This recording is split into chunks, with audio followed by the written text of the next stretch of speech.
Kali ini kami bawakan dari sebuah taman di pusat kota Washington DC. Saya Susi Tekunan Dan Ariadna Budianto, dan minggu ini kami akan membawakan berbagai liputan menarik pemirsa tentang gaya hidup di Amerika, tentang makanan. Menarik ya?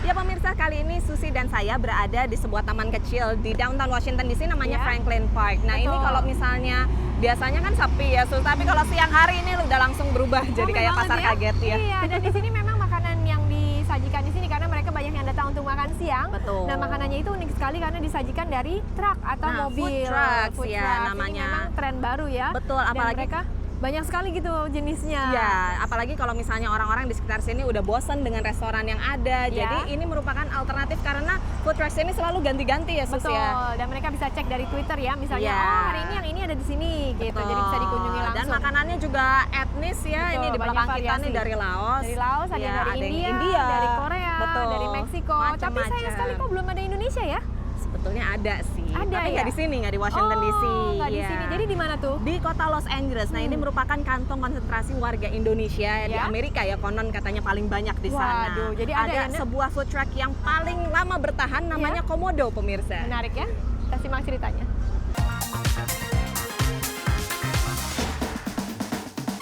Restoran berjalan atau food truck memang sedang menjadi tren di kota-kota besar Amerika. It's a good thing. It's good to see that, there's different food coming around everywhere and it's pretty cheap. Jajaran food truck ini misalnya dapat ditemui di Wilshire Boulevard, pusat kota Los Angeles. I think it's really popular over here in this area. A lot of the people that work here, they just want something fast. So it's really popular over here. Salah satu truk yang ramai dipenuhi pembeli adalah Komodo. Jadi orang nanya, oh why Komodo, Cuma bisa ketemu di Indonesia sama, sense-nya pakai lidah, that's the point. Unsur Indonesia memang cukup kental terasa pada truk Komodo. I guess looking at the Java, it says Indonesian curry. I guess I would have kind of guessed that.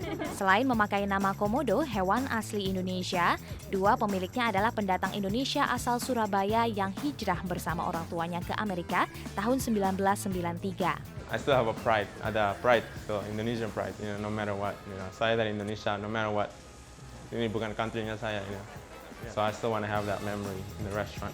Erwin Cahyadi yang juga juru masak utama di Komodo bersama kakaknya Erik dan dua partner lainnya mengoperasikan dua truk serta kafe merangkap dapur. Pertama kali cuma mikir jualan makanan di jalan, di night club, tengah malam sama temen.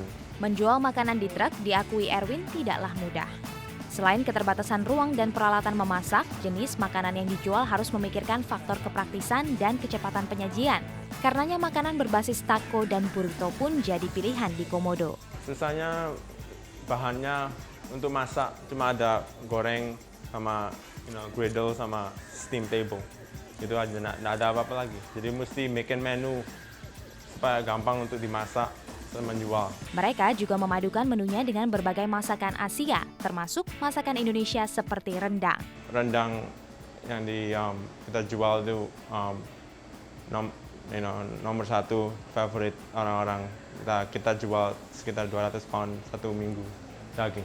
Komodo, salah satu food truck terbesar yang berkeliling di Los Angeles dan sekitarnya, kini semakin dikenal karena banyak dipromosikan dari mulut ke mulut oleh para pelanggannya. Dari Los Angeles, California, demikian laporan tim VOA. Nah, kalau Komodo tadi yang berjualan makanan Indonesia dengan modal mobil dan juga berdasarkan Twitter, situs sosial ya. media. Nah, ini kayaknya ada juga ya cara warga Indonesia di Amerika yang Betul. berjualan atau mempromosikan makanan Indonesia dengan cara lain. Iya, ini caranya lebih tradisional karena mungkin makanannya lebih tradisional Oh juga ya, gitu, Sus ya. iya. Jadi dari promosi mulut ke mulut, sebetulnya Komodo juga begitu sih. Tapi ini karena berjualan tempe, Oh, jualan jadi tempe. memang promosinya itu dari mulut ke mulut Oh. dan juga nitip di toko. Oh Nah, ini gitu. tradisional banget Wah, kan? menarik Iya, banget langsung ya. aja kita ke kota Philadelphia. Ya.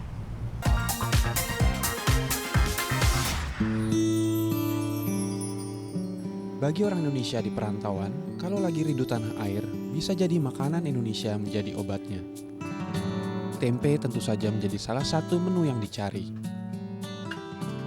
kota Philadelphia, negara bagian Pennsylvania, kami bertemu dengan Nurjanah Kadir yang biasa dipanggil dengan Liz. Dari tangan Mbak Liz inilah tempe yang banyak dicari orang perantauan berasal. Mungkin orang rasain tempe ini cocok, akhirnya dari mulut ke mulut, terus akhirnya menyebar keluar kota juga. Dalam sebulan produksi tempe itu minimal 4.000 tempe. Hari itu Liz sedang sibuk mengemas tempe untuk diantar ke pelanggan atau dititipkan ke toko-toko makanan Asia. Bagi pembeli yang berasal dari luar kota, biasanya titik bertemunya di depan toko-toko Indonesia. Jadi sekali jalan, Liz bisa melayani pembeli sekaligus menitipkan tempe-tempe lain ke toko tersebut. Pertama menetap di Philadelphia, Liz bekerja sebagai buruh pabrik kertas. Liz juga pernah menjadi buruh pabrik pengemasan yang diupah per jam. Bahkan untuk meningkatkan pendapatan, Liz pernah bekerja selama 16 jam per hari. Setelah putrinya lahir, Liz merasa lebih cocok untuk bekerja di rumah sambil mengasuh putrinya. Pertimbangannya, selain waktu yang tersita untuk bekerja, menitipkan putrinya di tempat penitipan anak bukanlah hal yang murah di Amerika. Sekarang Liz bisa bersama putrinya di rumah dan juga saat mengantar pesanan tempe. Menurut Liz, usaha ini bukan usaha kecil, melainkan cara mengisi waktu sambil mengasuh anak di rumah, tapi tetap bisa menghasilkan uang. Kita butuh ketelatenan, butuh tepat waktu, itu yang penting. Dan seluruh proses pembuatan tempe Liz melakukannya sendiri, mulai dari mengupas kulit kedelai hingga peragian. Kami melongok ke ruang masak tempe. Terbayang bukan hal yang ringan untuk mengerjakannya sendiri. Suami Liz bekerja di luar kota dan hanya bisa membantu 2 hari setiap minggunya. Bener dingin, jadi bener-bener nanti kualitas bagus. Itulah kisah perantau yang produktif mengisi waktunya. Dari Philadelphia, Rafael Setio, Alam Burhanan, VOA. Aduh, ini semakin siang rupanya semakin rame nih, Sos. Iya, kayaknya udah jam makan siang ya, Iya. memang ya. Dan ini kalau memang kita melihat tadi bagaimana ramenya di sini, Ya. dan kita juga mau istirahat ya, Nay ya. Kita istirahat dulu, tapi pemirsa jangan kemana-mana. Kita masih akan membawakan berbagai liputan menarik tentang makanan ya, Sus. Iya, dan juga mengenai tren yang baru dan mengenai gaya hidup alternatif di Amerika tentang makanan. Jadi kembali setelah jam berikut.